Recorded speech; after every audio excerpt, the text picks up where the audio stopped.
বেপর্দা মহিলার কবরের আযাব। ইমাম আবু বকর বিন আবিদ্দুনিয়া কবরের আয়াব সম্পর্কে একটি ঘটনা বর্ণনা করেছেন।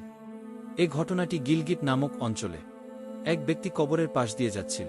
লোকটি শুনতে পেল যে কবরের ভেতর থেকে আওয়াজ আসছে, আমাকে বের করো, আমি জীবিত। কয়েকবার এই আওয়াজ শোনার পর লোকটি মনে করল এটা তার শোনার ভুল হতে পারে। কিন্তু যখন আরও কয়েকবার এই আওয়াজ শুনতে পেল তখন সে বুঝল এত সত্যি কবর থেকে আসছে।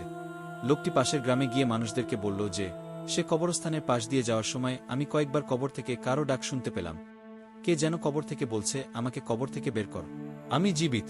লোকটির একথা শুনে গ্রামবাসী আশ্চর্য হল। লোকটি বলল, চলো তোমরাও আমার সাথে কবরস্থানে যাবে।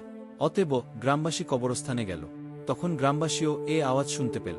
সবাই এ কথার উপর বিশ্বাস হল যে এ আওয়াজ কবরের ভিতর থেকেই আসছে।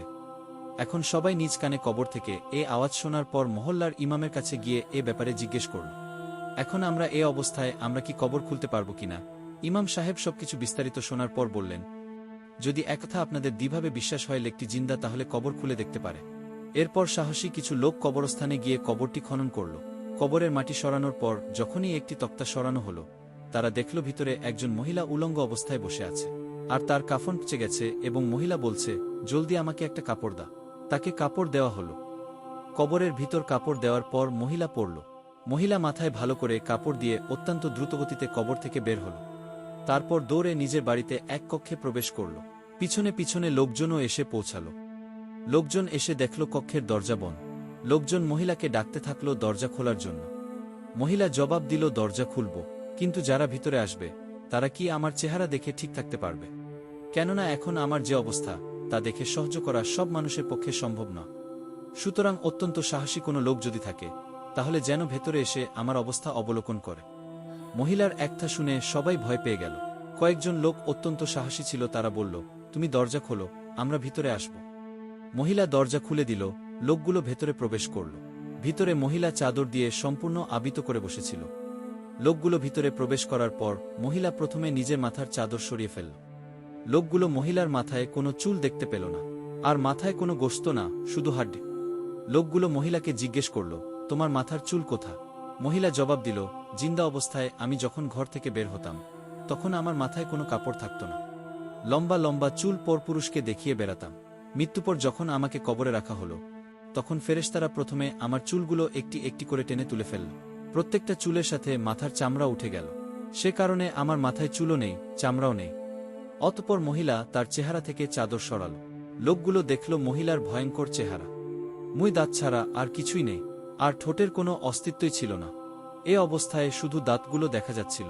এবার ভেবে দেখুন, যদি কোনো মানুষের মুখের দাঁতগুলো ছাড়া আর কিছু না থাকে তাহলে কেমন ভয়ানক লাগবে দেখতে। এরপর লোকগুলো জিজ্ঞেস করল, তোমার ঠোঁট কোথা? মহিলা জবাব দিল, আমার ঠোঁট লিপস্টিক দিয়ে রাঙিয়ে পরপুরুষের সামনে যাতায়াত করতাম, এর জন্যই শাস্তিস্বরূপ আমার ঠোঁট কেটে ফেলা হয়েছে। তারপর মহিলা তার হাত দেখালো, পা দেখালো। লোকগুলো দেখল তার হাতের ও পায়ের কোনো নখ নেই। মহিলাকে জিজ্ঞেস করলে সে বলল, নখ পালিশ লাগিয়ে হাতের পায়ের আঙ্গুলগুলোকে রঙিন করে পরপুরুষের সামনে যাতায়াত করতাম, তাই আমার হাত পায়ের নখ তুলে ফেলা হয়েছে। মহিলা বলল, দেখুন আমি জীবিত অবস্থায় সেজেগুজে মানুষকে দেখাতাম, নিজেকে বেপর্দা করে পরপুরুষের সামনে প্রদর্শন করতাম, যার শাস্তি আমাকে মৃত্যুর পর কবরে দেওয়া হচ্ছে। একথাগুলো বলে মহিলা জমিনে পড়ে গেল। দেখা গেল মহিলার প্রাণ নেই, মৃত। এরপর দ্বিতীয়বার তাকে কবর দেওয়া হল। অতএব ভাই ও বোনেরা, মহান আল্লাহ পাক এ ঘটনা দ্বারা এটাই দেখাতে চেয়েছেন যে দেখ এ মহিলার কি করুণ অবস্থা হয়েছে, যাতে দুনিয়ার মানুষ শিক্ষা গ্রহণ করে। প্রিয় ভাই ও বোনেরা, নিশ্চিত আমরা সবাই একদিন কবরবাসী হব। আমাদের কবরে রাখা হবে। 3.5 হাত সে গর্তই আমাদের শেষ মনে। সেদিন আমাকে যখন দাফন করা হবে, আমাকে দাফন করতে আসা লোকগুলোকেও আমি দেখব।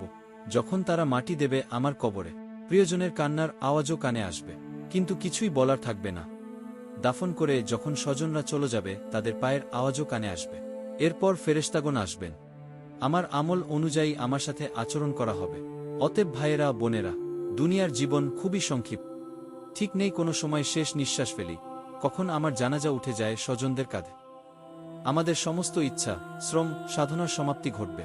আমার রক্ত পানি করা সম্পদ আমার সাথে যাবে না, সে সম্পদ আমার কোনো কাজেও আসবে না।